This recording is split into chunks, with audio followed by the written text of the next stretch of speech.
তো সেভাবে প্রত্যাখ্যান করবে। সংগ্রামী ছাত্র সমাজ, আমরা এখনো আমাদের অধিকার ফিরে পাই নাই। বিডিআর বিদ্রোহে আমাদের যে সকল ভাইকে শহীদ করা ছিল তারা এখনো তাদের বিচার আমরা পাই নাই। বিচার আমরা চাই, আমরা এখনো বিচার পাই নাই।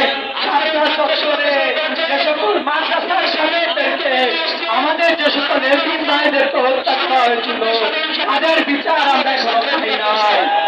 এই জুলাই ম্যাসাকারে যে সকল ভাইকে যে সকল বোনকে শহীদ করা হয়েছে আমরা এই বিচারগুলো এখনো পাই নাই।